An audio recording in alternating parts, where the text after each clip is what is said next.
Greetings and welcome to the Halloween edition of the Sliders Review. Alright, let's address the elephant in the room. I know it's not Halloween. Alright, that's long past. But when it came to my Halloween videos, I ran out of time and I couldn't upload everything I wanted to. So that's why I'm uploading them past Halloween. But if you stop and look at it like this, at some point in time, it's gonna be Halloween time again, October. So somebody eventually will stumble upon my videos and watch it around Halloween time. So yeah, and I'm here today to talk to you about Chucky Season 2. So I finally got around to watching the last 4 episodes of Chucky Season 2. And so I have to say, it got a little too silly. It wasn't terrible or bad, it just got really bizarre. But all in all, Season 2 is a really good season. Season 1 is still better than that of Season 2. So far when it comes to Season 3, Season 3 is lagging very much. And Season 3 is just odd in a completely different way. Like, it's just dragging. And honestly, after watching all of Season 2 and seeing how it ended and seeing how Season 3 begun with that time jump, I'm very irritated and annoyed because a lot of the good stuff we wanted to see, the continuation of what happened towards the end of Season 2 basically happened off screen. We get to see in flashbacks and that's it. You know, like the whole Caroline and Chucky thing. What happened to Tiffany? Like, did Chucky kill her? The trio, like, you know what I'm saying? And all of that, like, came up in Season 3 where it's like, this happened, and that happened, but how? And then you see how this, that, and this happened. And then it's just kind of like, well, why the heck didn't you show that? Instead of doing this dumb time jump and doing this whole White House stupid thing. Like, that really pisses me off, man. And I really hate this because Dan Marcini, he does this crap all the time. And I really hate it. Because, like, you know, I told you before, Season 1 of Chucky was the first Chucky of anything I ever watched. Then I went and watched the first movie. Then I watched half of the second season. Then I watched all of, then I watched the third season as well. But then I went and watched all of the movies except for the reboot with Mark Hamill in it. And it's just kind of like, you know, they get good, they get dark, but then he goes silly, then he goes bizarre, and then he goes dark again. And I get it, because, you know, he said he likes horror comedy. That's totally fine. But just create something else and do the horror comedy there. Because a lot of Chucky fans resonate better when it's dark. That is the reason why they had to do that revival a few years back with Cult and Curse of Chucky, because Bride and Seed of Chucky was just way too campy and way too silly. And it's kind of like, you know, he started going this dark route, but then he went and like made it silly again. And it's just odd. But even though it was silly, some of those, not all, but some of those silly moments were like, all right, you know what I'm saying? I will always say this no matter what. Jennifer Tilly is underrated. She is hilarious. She is like just so much fun to watch. And all she has to do is talk. And I'm so glad they added her to the franchise. And I never want to see her leave. Also, I was really glad when they added Nika to like the franchise. However, they butchered the crap out of her by taking off all her limbs. I mean, she was already confined to a wheelchair, but she was still cool. But then they went and like chopped off all her limbs and then put Chucky inside, like, you know, her body and stuff. And it was just kind of, and now she has metal arms and like, I don't know, man. Like, that was such a waste of a character because she was so good in her role, especially when she plays Chucky, because she is the daughter of the man who voices Chucky. However, I will say this, as good as her performance is, I don't know why she always smiles when she plays Chucky. Chucky doesn't really smile that much when he's acting evil and crap. But, yeah. Another good thing about this season was, like, the trio. The trio in season 3 are barely there, and there's really no point in even having them there. And everything that they was going through in season 2 got resolved off screen in between season 2 and season 3. Season 2 has some really good dramatic moments with the trio. They are really feeling the weight of what happened in season 1, which is really good because it's adding depth to their characters. Now, when you get into season 3, all of that is basically just gone. And now they're like the new Andy and Kyle just looking to hunt down every Chucky doll and stuff. Which there only seems to be now only one. Which, by the way, boy, they butchered the crap out of those multiple Chucky dolls. At the end of season 1, we had all those Chucky dolls. Man, I thought, like, man, this is going to be something great. He's going to try to take over the world. And then they goofed it up in season 2 with, like, Good Chucky, the Colonel, Buff Chucky, and everything. And Betty doll Chucky and stuff. Or no, Belle doll Chucky and stuff. And it's just kind of like, why? Why do you do this for? You had gold on your hand, man. Like every time. Like I don't understand. It's like every time. Like the Chucky franchise gets extremely good, then all of a sudden he dials it back with like goofiness and stuff. And I don't understand that. But anyways, a quick recap of what happened this season. Then I'll get into the individual like bios and stuff. And so basically, it starts off Halloween. And so Chucky wants to kill the trio. Now, the trio has been separated. Lexi is living with her mom, while Jake and Devin are living in foster homes and stuff. Jake is really loving his new foster family, taking care of his little foster brother, and he really doesn't have time. Well, both of them don't really have time to hang out with each other or hang with that of Lexi, which really upsets Lexi because she feels all alone and Devin and Jake aren't really there for her. Anyway, Chucky does his Halloween thing and he ends up blowing up the house in which Jake stays in, killing that little boy, his foster brother and stuff. This causes people to think that Jake and like Devin and Lexi are all crazy in the head. And so they, instead of juvie, they get sent to like, a Catholic school. And wouldn't you know it, it's the same one that Charles Lee Ray went to when he was younger. So with that said, I thought there was going to be something huge, impactful with this. Because this is the school that Charles went to, Chucky and stuff. And really, there's nothing really special with it. It's not demonic. There aren't like that many bad people and stuff. Yeah, the kids are buttheads, but that's about it. And yeah, the faculty staff are just like, grumpy adults. That's just about it. You know what I'm saying?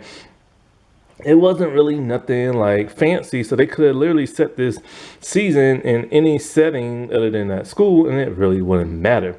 And so while they're there, they get picked on by some of the kids, picked on by some of the staff, and they end up making a friend named Nadine. And so, all of a sudden, here comes Chucky and everything with a cell phone and doing surveillance. They find this out and they interrogate one and torture one to the point where he turns good. And so that one gets baptized, but it causes friction throughout the group. Then next thing you know, tons of other Chucky dolls start showing up. One has muscles. The other one has a bald head and everything. He's more like a Hannibal Lecter type and everything. And it's just a lot of goofiness and silliness with dolls trying to kill each other and stuff. Well, at some point in time, Devin and Jake are at the point where they just don't even want to talk to each other because Jake, for some stupid reason, thinks the good Chucky is great. And it's dude, it's Chucky. You can't be that stupid. But he is. And so him and Nadine, is it Nadine or whatever her name is, redheaded curly girl. Anyway, they baptized the dude and everything like that. And so Lexi and Devin are now investigating, and they find the Colonel along with Andy because the Colonel's been eating Andy's flesh and everything.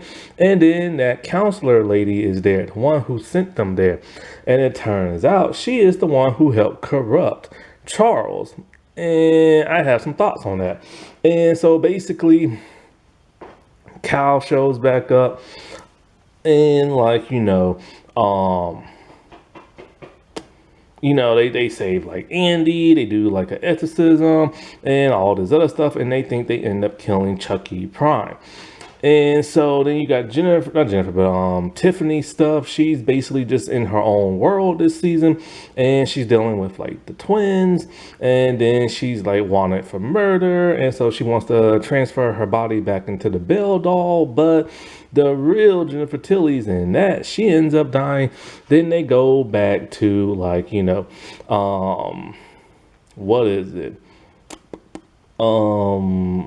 Lexi's house, because she sees that there's a Belle doll there. Why she couldn't just like disguise herself and buy a Belle doll, or order one and send it to like a fake address or something like that, you know what I'm saying? Heck if I know. But anyways, turns out Caroline is about as evil as Chucky is, and they ruin everything, and so like they escape together, and la da da da da. All in all, like I said before, it's a pretty good season. It's just the silliness of it is just kind of like makes it weak. What also makes it weak is just the school setting. There was really no point in putting them there. It was nice to put them someplace new, but it's like, it didn't add nothing to the movie, kind of like that military school. Now, the military school added a little bit more because everybody was against Andy except for like three people. And the school had like guns and like explosives, and Chucky just went like buck wild and, crap like that. So at least that helped a little bit, but like the Catholic school thing didn't do much. So let's get into some individual like profiles. Let's start off with the trio. The trio was great this season. Like, it's really interesting to see everybody against them because they think they're bad little kids. All in all, they're telling the truth, but nobody will believe that the doll is alive and stuff. And the things and the drama they have to go through was like top notch. It was great to see Jake and Devin constantly fighting butt heads this season because their relationship is so mushy and so goody two shoes and everything. It's overly mushed. So to add that like tension between those two and that drama was like great and everything. Because in season one, they wasn't dating at all, and they were just constantly staring at each other in a weird kind of way. But now they're fully dating, but they can't really date the way they want because people won't accept them because they are in a Catholic school. And what really drives the wedge between them is Chucky, good Chucky, because Devin wants to straight up kill him and everything because of killing his mom and stuff, and he knows Chucky is evil. But for some bizarre reason, Jake doesn't see it that way. He believes there's good in everybody and redemption and stuff. And I don't know why he believed Good Chucky, only because Good Chucky saved him and everything. But he should have known that Good Chucky was evil because, when he killed that fly, he hit that thing with pinpoint accuracy with what was it, a pen he was writing with or something? And who has a pen like that in the modern age with that on little metal tips at the end and stuff that looks really jagged? I mean, come on now. But other than that, Jake is basically dealing with the headmaster who does not like him and stuff. And we even see that the headmaster is trying to convert like Devin into not be gay, and same thing with Jake. And it's a message that doesn't beat you over the head, but you get the hint. And Lexi, I am so glad they changed Lexi so much because she was annoying and irritating, and I wanted her to die in the first season. But now that she's good and everything, I'm welcoming Lexi. She can stay. And, because it's like her dad is dead. Her mom doesn't really want nothing to do with her because, of all the stuff that's been going on. And not only that, but Devin and Jake don't have no time for her. So her only friend and comfort is drugs. And she's really spiraling out of control because, Junior, her boyfriend, was murdered by Chucky and stuff. And she doesn't have nobody, and I mean nobody, to talk this stuff out with because nobody wants to believe her or have time for her. That is why her and Nadine Her and Nadine are like great this season. Nadine was a joy to watch this season. I was a fan of hers when she was in Mighty Ducks Game Changers in season 1. She didn't show up for season 2 because she made the smart move to join Chucky season 2 instead of Game Changers, because she had way more screen time in Chucky than she ever did in, like, Mighty Ducks. And in Mighty Ducks, she was a main character, and in Chucky, I believe she was just a recurring character, and she had more screen time here.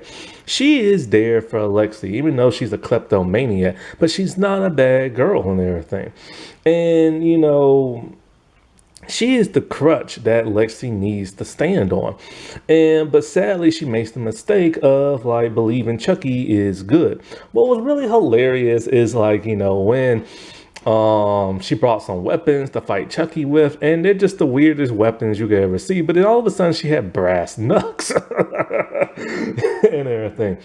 And so, like, sadly, she met her demise. She trusted good Chucky way too much and chased after him, and she had a head lead. Once that door closed behind them and they couldn't open it, something bad was going to happen. They're on that balcony room and everything, and he literally tosses her out the window. The way she fell out was very similar to that of Catwoman in Batman Returns.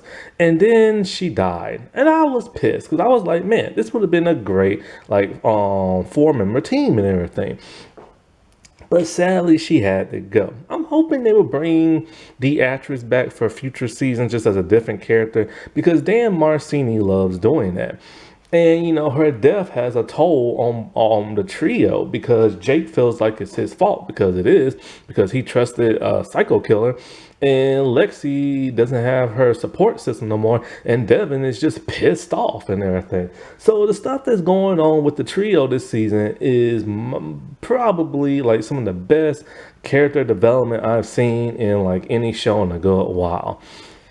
The faculty staff is pretty incompetent. Like, they don't want to believe the kids at all, and they're trying to make their lives a little miserable and stuff. You have like the headmaster preacher dude, which when he was doing his confession, I wasn't really sure what the world he was saying, but I think he was saying years ago he used to be gay or something like that. And that's probably why he hates like Devin and like Jake so much, because he sees himself in them and he was forced to change. If that's the vibe I was getting, I'm not really 100% sure. Anyway, then there's Sister Ruth, who's just as mean can come. But here's the strange thing. She never believed that the dolls were real, but then when she saw Buff Chucky crucified and then rose from the dead, she thought he was Jesus. So then she turned her backs on everybody, even pointing a gun at people and stuff, only for like one of the twins to take her out. And so, yeah, the pastor dude is played by Devin Sauer again, after playing Jake's dad and uncle in the first season, and now the pastor here and the president in the third season. It is getting a bit stale with him constantly bringing back like stars from the past, because his son in season 3 is the little boy who was Jake's foster brother, and the nun lady is his wife. I think the black lady was the secretary that got killed. And so it's getting a little bit stale, constantly bringing back the same people. But sometimes you can't even tell it's them. So that's always a good thing. But this is what I don't understand about the pastor. When they was doing the exorcism, because he lost his job and everything, they did the exorcism. How in the world did Chucky's soul go into him? And then how in the world did it combust? Was it the Christianity with the voodooism, just like couldn't live in the same body and it exploded?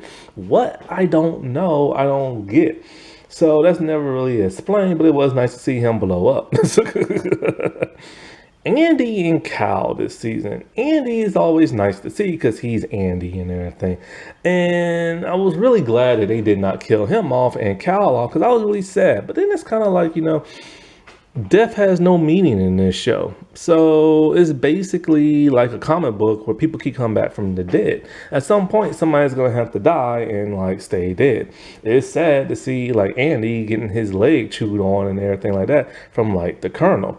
But it was great for he goes back into beast mode, wanting to kill Chucky whenever he sees one. It would have been nice to see him kill the colonel, with the scissors instead of it being off screen. It's funny when he sees Chucky, the first thing he's all like, "What happened to his hair?" I'm like, dude, the guy has ears around his neck in a necklace, and you're asking about his hair? And so Kyle, it was great to see her not be dead, because those two are foster brother and sister that helped each other out in the second movie. And so, like, I don't know how she really knows like Nika, or like how she knows like the twins and everything, but she is the one who helped them like escape from like Tiffany and stuff. And then after the day was saved and everything with the exorcism, they left. And it's nice how they left, kind of similar to the way they left the ending of the second movie. One thing is interesting that I've noticed, I've been wanting to answer for the longest time. Where the heck is Andy's mother at? It was revealed in the third movie she's in the crazy house. But at some point in time, you think they would have been able to get her out. You know what I'm saying? Especially because of, like, what was it? Bride of Chucky, or Seed of Chucky. I can't remember which one. Bride, I think. Where they actually saw living dolls walk around, so people can actually say, hey, look, man, that's an evil doll. Not only that, but the black nun is the only one who survived. So I'm sure she should be able to tell somebody and they'll believe her and stuff. So why hasn't the mom returned? I'm wondering, does the actress not want to? Does Dan not want her to? Something is weird going on that's not being explained, but it'll be nice if she comes back. Also, Lexi brought up a very good point that I never really thought about. What does Andy and Kyle do for a living? She says that, like, she hopes the trio don't turn out like them. No job, always looking over their shoulder, always thinking Chucky's gonna return. If they have no job, how the world do they survive? And I know Andy lives out in the wood in the cabin and stuff, but like, what does Kyle do and everything? Does she live with him? Like, it really makes you wonder and stuff. As for the multiple Chuckies, this was the biggest letdown of them all, man. I really wanted to see them infiltrate people's homes, trying to kill people, seeing people trying to stop them, like stuff like that. I will say the puppeteering, while it can be good at some places, it's bad in others. When we saw the buff Chucky and good Chucky fight, they could barely move their arms. Even when they threw stuff, it looked really weird. So when it came time for the colonel and like the buff one to fight, I was like, okay, this is probably gonna be terrible. But then the colonel was smart enough to drug Chucky. This is of course because the puppeteering isn't that great. The only time I ever seen the puppeteering being really, really, really good is like when he stabbed Andy over and over again in season 3 in that dream sequence. That looked about as real can be. But other than that, like, all the Chuckies can't get along with each other, even though they have the same soul within them and everything. So that don't make a lick of sense. And, I just don't get it. Seeing Liv Morgan come up in that really weird, like, Jennifer Tilly, like, Tiffany Valentine episode was weird. Because they had Chucky pretend like he was on a talk show, and he knows he lives in, like, a false reality. But, of course, the only reason why Liv Morgan was there is because I think the network it comes on also has a deal with the WWE. And Liv Morgan is a huge Chucky fan, and she literally said all she wants to do is just be killed by Chucky, no matter how they do it. They could have made it more realistic than that. And I think at that time she was the SmackDown champion, but the belt was not shown on the show. So at least she got to have her wish come true. Because, yeah, she's no longer the SmackDown Women's Champ. She's no longer the Tag Champ. She's not on TV currently because she's injured. And she just got arrested a few days ago for driving around in Florida with weed. And so, yeah. Hope she enjoyed being on Chucky. The twins. I like the actress who plays the twin. She's from The Chilling Adventures of Sabrina.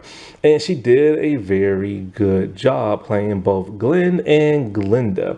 I am surprised that Glenn and Glinda are both non-binary because, like, when Seed of Chucky was around, like, one was a boy for the longest time until that split personality was the female, and the female went around killing people and stuff.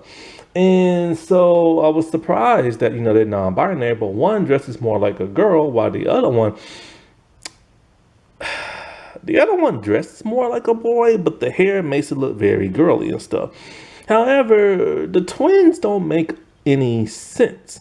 And I'm not talking about logical, supernatural sense. I'm just mean like any sense. Like, okay, Glenn and Glinda were technically one person with a split personality, but they are like some type of human hybrid doll because Tiffany gave birth to them while she was a doll. But of course, the dolls have human organs inside if they stay a doll for too long and they start to turn human again. So it's kind of like this mutated hybrid thing. And no, the word mutated is not offensive, okay? If the X-Men can be mutants and they're cool, therefore mutants are cool. Mutation literally means something is changing in your body. If your hair changes to a different color, that is a mutation. But it's normally used in a negative way whenever people think of it, but it's not really a negative term. Anyway, when Glenn and Glinda was like the doll in the movie, they had like a British male voice. For whatever reason, at the end of that movie, they found two little twins, a boy and a girl, and swapped their souls for like them. Or at least Tiffany did, something like that. Anyway, so they grew up. They have to be at least in their 20s, I think. Didn't that movie come out like 20 years ago or something? But anyways, their British accent is like gone. Not only that, but their memories are gone. They have no recollection that they used to be a doll. And not only that, but like their personalities act completely different. When Glenn used to be just Glenn as a boy, he was super, super nice. When Glinda showed up with split personality, she was really angsty and wanted to kill. Now, we do see that Glinda does have kind of like this edginess to her, but for the most part, both of them are like really nice, but Glinda will still kill and doesn't understand why she does it. But they don't like their dad or mom because they're murderers, but they still hang around them because that's their parents and stuff, even though that they backstab them and everything. So that part doesn't make sense. They don't like their parents because they're evil and they go around murdering folks, but yet they still do whatever they say and hang out with them and all this other crap because reasons, I guess. And so I guess when Tiffany was raising them, she never killed nobody in that time span she was with them and stuff.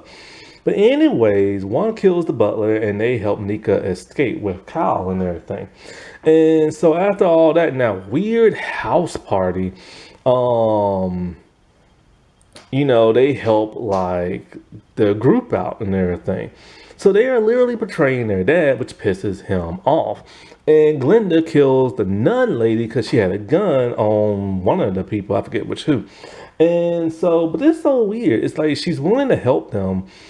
But you ever notice she never interacts with none of the teens on the show? And you think she would because she's around their age. But anyway, Glenn ends up saving their mom from getting shot by Nika. And is dying. So they transfer their soul back into like the doll and everything. And when their soul is transferred back into the doll, they're acting exactly the way they did in Seed of Chucky. They don't even act like the way they did in the TV show.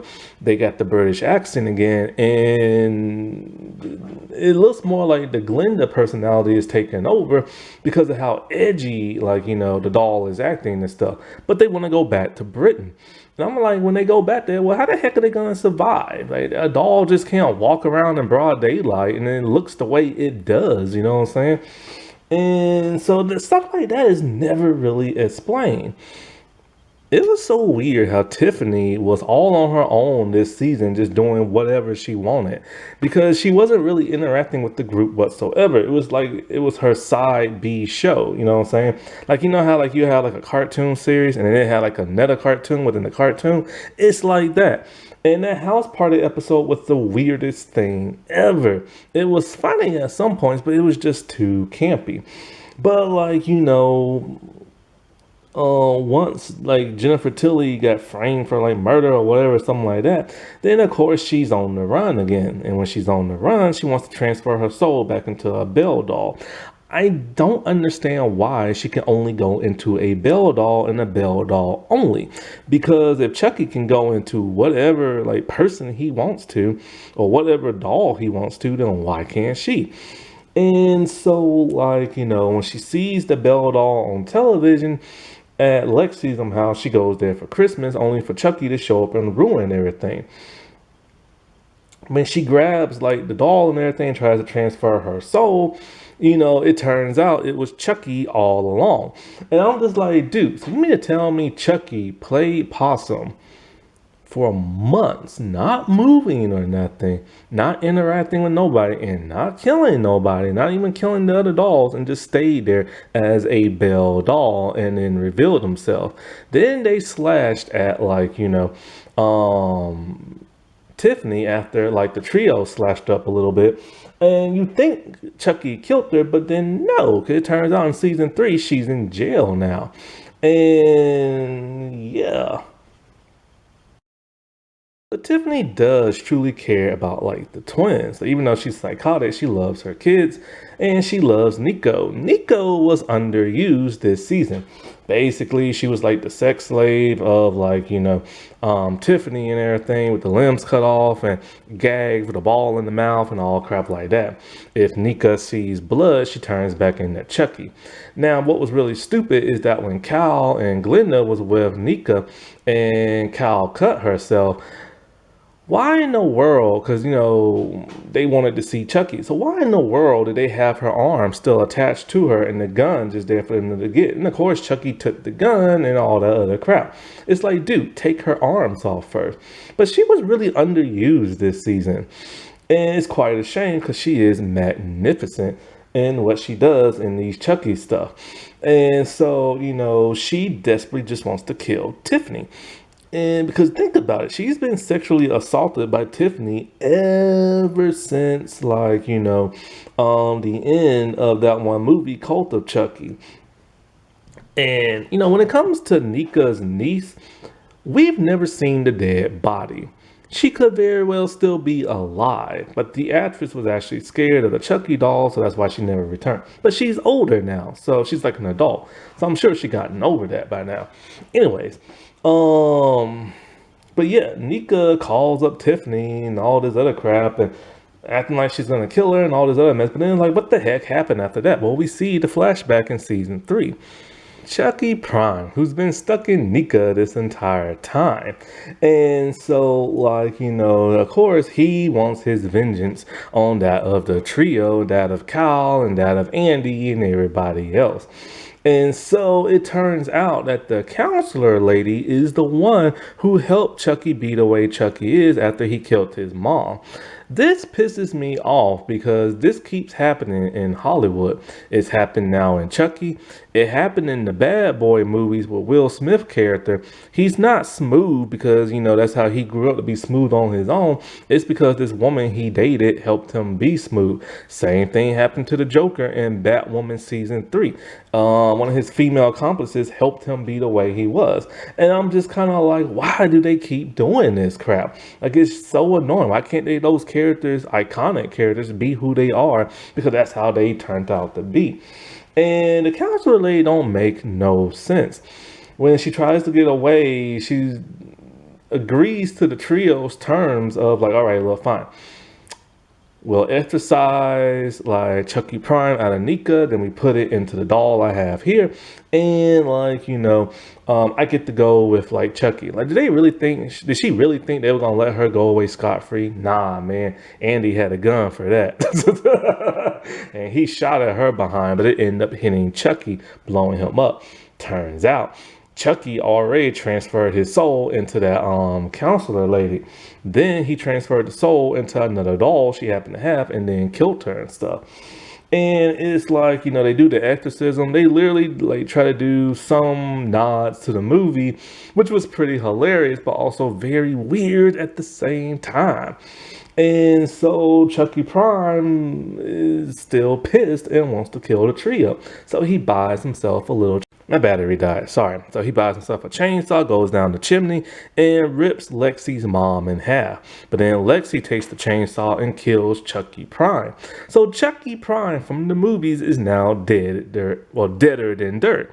But there's still one more Chucky doll left that was in the Belle doll. And that's the one we see now in season 3. So it's like, while this season wasn't terrible or nothing like that, it was a bit cheesy and corny with all the humor and everything. But it wasn't as bad as some people say, it was just a little too cheap. That wasn't that spooky. Alright, well, I shall talk to y'all later. Bye.